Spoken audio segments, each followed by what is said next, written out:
ಜನತೆಯ ಸಂಸ್ಕೃತಿ ಒಂದಿದೆ, ಪೀಪಲ್ ಕಲ್ಚರ್ ಅಂತ ಹೇಳ್ತೀವಿ. ಆ ಪೀಪಲ್ ಕಲ್ಚರನ್ನು ನಾವು ಉಳಿಸಬೇಕು. ಈ ಜನಪದ ಪ್ರಶಸ್ತಿ ಬಂದಿದ್ದಕ್ಕೆ ಬಿಜಾಪುರ ಜಿಲ್ಲೆಯಿಂದ ನನಗೆ ಕೊಟ್ಟಿದ್ದಾರೆ. ನನಗೆ ಎಷ್ಟು ಖುಷಿಯಾಗಿದೆ ಅಂದರೆ ಹಂಡೆ ಹಾಲು ಕೊಡೋದಷ್ಟು ಖುಷಿಯಾಗಿದೆ. ನಮ್ಮ ತಾರನ್ನ ಗುರುತಿಸಿಕೊಂಡು ನಮಗೆ ಈ ಅವಾರ್ಡನ್ನು ಕೊಡಿಸಿದ್ದಕ್ಕೆ ಭಾಳ ಖುಷಿಯಾಗಿದೆ ಸರ್. ಕಲಾವಿದರನ್ನು ಗುರುತಿಸಿ, ತಜ್ಞರನ್ನು ಗುರುತಿಸಿ, ಪುಸ್ತಕ ಬಹುಮಾನಿತರನ್ನು ಕುರಿಸಿ ಅವರನ್ನು ಪ್ರಶಂಸೆ ಮಾಡೋದ್ರ ಮುಖಾಂತರ, ಗೌರವಿಸೋದ್ರ ಮುಖಾಂತರ ಅಕಾಡೆಮಿಗೊಂದು ಗೌರವ ಅಂತಕ್ಕಂಥದ್ದು ನಮ್ಮ ಭಾವನೆ.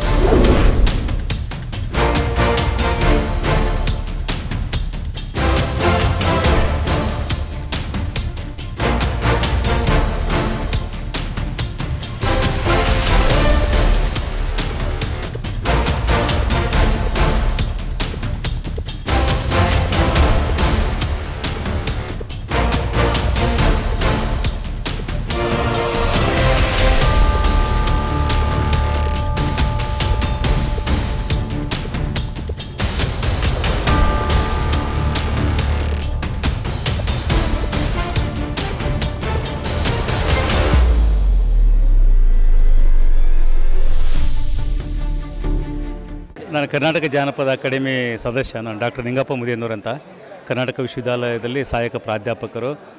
ನಮ್ಮ ಕರ್ನಾಟಕ ಜಾನಪದ ಅಕಾಡೆಮಿಯವರು ತುಂಬ ಬೇರು ಮಟ್ಟದ ಕಲಾವಿದರನ್ನು ಗುರುತಿಸಿ, ಯಾವುದು ಅಳಿವಿನ ಅಂಚಿನಲ್ಲಿರುವ ಕಲೆಗಳೇನಿದ್ದಾವೆ ಆ ಅಳಿವಿನ ಅಂಚಿನಲ್ಲಿರುವ ಕಲಾವಿದರನ್ನು ಗುರುತಿಸುವ ಭಾಳ ಮುಖ್ಯವಾಗಿರುವಂಥ ನೈತಿಕ ಜವಾಬ್ದಾರಿಯನ್ನು ಅಕಾಡೆಮಿ ಮಾಡಿದೆ. ನಮ್ಮೆಲ್ಲ ಅಕಾಡೆಮಿ ಸದಸ್ಯ ಬಳಗ, ಮುಖ್ಯವಾಗಿ ಅಕಾಡೆಮಿಯ ಅಧ್ಯಕ್ಷರು, ಅಕಾಡೆಮಿಯ ಕುಲಸಚಿವರು ಮತ್ತು ಎಲ್ಲ ಇಡೀ ಸಿಬ್ಬಂದಿಯು ಕೂಡ ಗುರುತಿಸ್ತಾ ಇದ್ದಾರೆ. ಯಾಕಂದರೆ ಜಾನಪದವನ್ನು ಉಳಿಸೋದು ಇದು ತುಂಬ ಇವತ್ತು ಅಗತ್ಯ. ವರ್ತಮಾನದಲ್ಲಿ ಅನೇಕ ಬಿಕ್ಕಟ್ಟುಗಳನ್ನು ನಾವು ಅನುಭವಿಸ್ತಾ ಇದ್ದೀವಿ. ಹೀಗಾಗಿ ಕರ್ನಾಟಕ ಸಂಸ್ಕೃತಿ ಅಂತಂದರೆ ಅದು ಭಾಳ ಜನಪ್ರಿಯವಾಗಿರುವಂಥ ಸಂಸ್ಕೃತಿ. ಹೀಗಾಗಿ ಜನತೆಯ ಸಂಸ್ಕೃತಿ ಒಂದಿದೆ, ಪೀಪಲ್ ಕಲ್ಚರ್ ಅಂತ ಹೇಳ್ತೀವಿ. ಆ ಪೀಪಲ್ ಕಲ್ಚರನ್ನು ನಾವು ಉಳಿಸಬೇಕು. ಹೀಗಾಗಿ ತಲಾಂತರಗಳಿಂದ ಬಂದಿರುವಂಥ ಈ ಜ್ಞಾನ ಪರಂಪರೆ ನಮ್ಮೆಲ್ಲ ಶಿಷ್ಟ ಪರಂಪರೆಗಳಿಗೆ, ನಮ್ಮೆಲ್ಲ ಕನ್ನಡದ ಜ್ಞಾನ ಪರಂಪರೆಗಳಿಗೆ ತಾಯಿ ಬೇರು ಆಗಿದೆ. ಹೀಗಾಗಿ ಕವಿವಾಣಿ ಹೂವು ಜನವಾಣಿ ಬೇರು ಅಂತ BM ಶ್ರೀ ಅವರು ಹೇಳಿದ್ದಾರೆ. BM ಶ್ರೀ ಅವರು ಕೂಡ ಶಿಷ್ಟ ಮಾರ್ಗದ ವಿದ್ವಾಂಸರು. ಅಂಥ ಮಾರ್ಗದ ವಿದ್ವಾಂಸರು ಕೂಡ ಜಾನಪದಕ್ಕೆ ಅವರು ಒಗ್ಗಿಕೊಂಡಿದ್ದಾರೆ.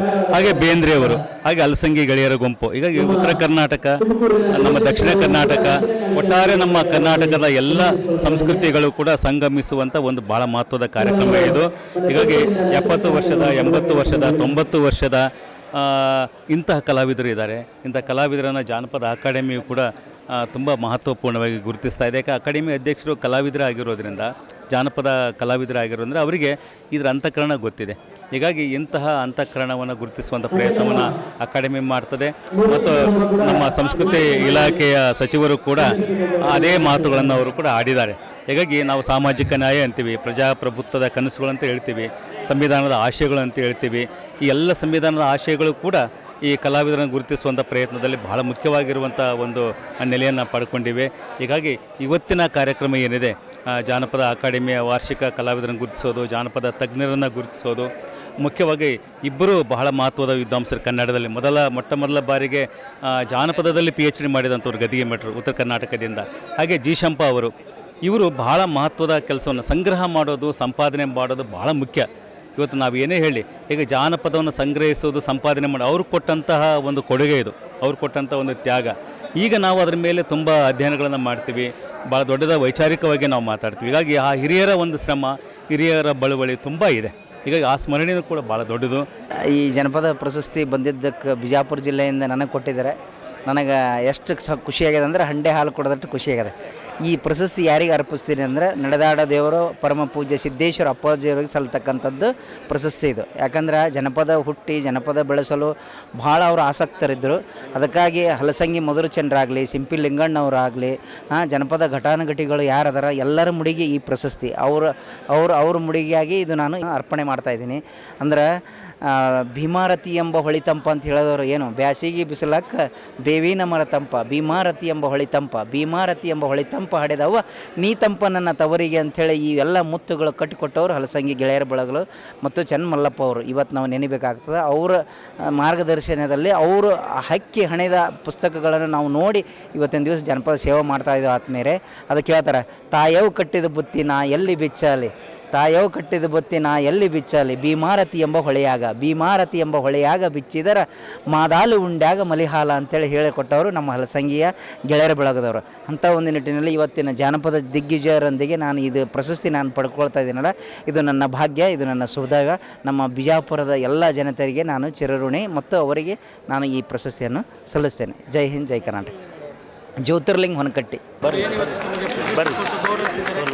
ಸರ್, ನಾವು ಗದಗ ಜಿಲ್ಲೆಯಿಂದ ಕುನ್ನೂರು ಗ್ರಾಮದವರಾದ ಕಾಜಿಮ್ ಸಾಬ್ ಮುಜಾವರ್ ಅಂತೇಳಿ ನಮ್ಮನ್ನು ಎಲ್ಲಿ ಹಳ್ಳಿಯವರು ಇದ್ದ ಟೈಮ್ದಾಗ ನಮ್ಮ ಸಂಕ್ರಮಣ ಕೊತ್ತಬಾಳ ಸರು ನಮ್ಮ ತಾರನ್ನ ಗುರುತಿಸಿಕೊಂಡು ನಮಗೆ ಈ ಅವಾರ್ಡನ್ನು ಕೊಡಿಸಿದ್ದಕ್ಕೆ ಭಾಳ ಖುಷಿಯಾಗುತ್ತೆ ಸರ್. ಆಮೇಲೆ ನಮ್ಮ ಶಹಜಾನ್ ಮುದುಕವಿಯವರು ಅವರೆಲ್ಲರೂ ಸೇರಿ ನಮಗೆ ಇದೊಂದು ಅವಾರ್ಡ್ ಸಿಗೋಕ್ಕೆ ನಮಗೆ ಭಾಳ ಅನುಕೂಲ ಮಾಡಿಕೊಟ್ಟಿದ್ದಕ್ಕೆ ನಾವು ಅವ್ರಿಗೆ ಟ್ಯಾಂಕ್ಸ್ ಹೇಳುತ್ತಾ ಇದು ಪ್ರಶಸ್ತಿ ಸಿಕ್ಕಿದ್ದು ನಮಗೆ ಭಾಳ ನಮಗೆ ತುಂಬ ಖುಷಿಯಾಗುತ್ತೆ ಸರ್. ಖುಷಿಯಾಗುತ್ತೆ. ಕಾಸಿಮ್ ಸಾಬ್ ಮುಜಾವರ್ ಅಂತೇಳಿ ಸರ್. ನಮ್ಮದು ಕೊಣ್ಣೂರು ಸರ. ನಾವು ಗದಗ ಜಿಲ್ಲೆ ನರಗುಂದ ತಾಲೂಕು ಕೊಣ್ಣೂರು ಸರ. ನಾವು ಹೆಜ್ಜೆ ಮೇಳ ಸರ ಮುಳ್ಳು ಕುಣಿತವನ್ನು ದೇಶಾದ್ಯಂತ ನಾವು ಸುಮಾರು ಭಾಳ ಸರ್ ಕಾರ್ಯಕ್ರಮ ಮಾಡ್ಯಾವ್ರಿ.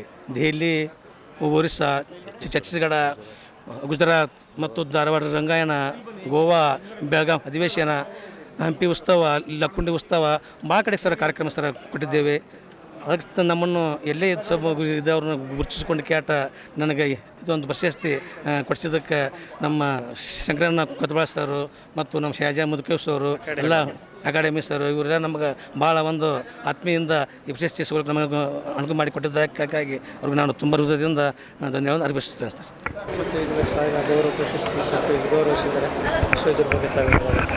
ಜನಪದ ಪರಂಪರೆಯಿಂದ ಈ ನಾಡಿಗೆ ಒಂದು ಅದ್ಭುತವಾದಂಥ ಕೊಡುಗೆಯಾಗಿದೆ.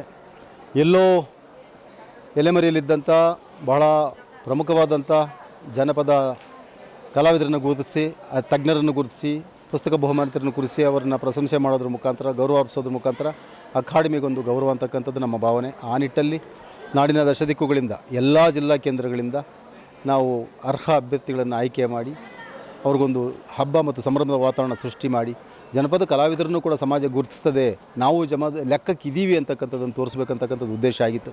ಆ ನಿಟ್ಟಲ್ಲಿ 2025ನೇ ಸಂಭ್ರಮವನ್ನು ಮತ್ತು ಪ್ರಶಸ್ತಿ ಸಮಾರಂಭವನ್ನು ಭಾಳ ಅಚ್ಚುಕಟ್ಟಾಗಿ ಮಾಡಿದ್ದಾರೆ. ಮಾನ್ಯ ಮಂತ್ರಿಗಳು, ನಮ್ಮ ಕನ್ನಡ ಮತ್ತು ಸಂಸ್ಕೃತಿ ಇಲಾಖೆಯವರು, ಸನ್ಮಾನ್ಯ ಶ್ರೀ ಗೌರವಾನ್ವಿತ ಶಿವರಾಜ್ ಎಸ್ ಟಿ ತಂಗಡಿ ಸರ್ ಅವರು ಬಂದು ಉದ್ಘಾಟನೆ ಮಾಡಿದ್ದು, ಅಸಂಖ್ಯಾತವಾದಂಥ ಜನಸಾಗರ ಇವತ್ತು ಸೇರಿ, ಆಮೇಲೆ ಎಲ್ಲ ಮಾಧ್ಯಮ ಮಿತ್ರರು, ಕಲಾವಿದರು, ಸಾಂಸ್ಕೃತಿಕ ಚಿಂತಕರು, ಪುರಸ್ಕೃತರು ಎಲ್ಲರೂ ಸೇರಿ ಒಂದು ಹಳ್ಳಿಯ ಜನಪದ ಹಬ್ಬದ ಥರ ಇತ್ತು. ನನಗಂತೂ ಭಾಳಷ್ಟು ಖುಷಿಯಾಗಿದೆ. ಮುಂದಿನ ದಿನಗಳಲ್ಲಿ ಮತ್ತಷ್ಟು ಮಗದಷ್ಟು ಜಾನಪದದ ನಡೆಗಳನ್ನು ನಡೆಸ್ಕೊಂಡು ಹೋಗಬೇಕಂತಕ್ಕಂಥದ್ದೆಂದು ನಾನಷ್ಟು ಎಲ್ಲ ನಾಡಿನ ಜನತೆಗೆ ನಾನು ಹೃದಯಪೂರ್ವಕವಾಗಿ ಅಭಿನಂದಿಸ್ತೇನೆ.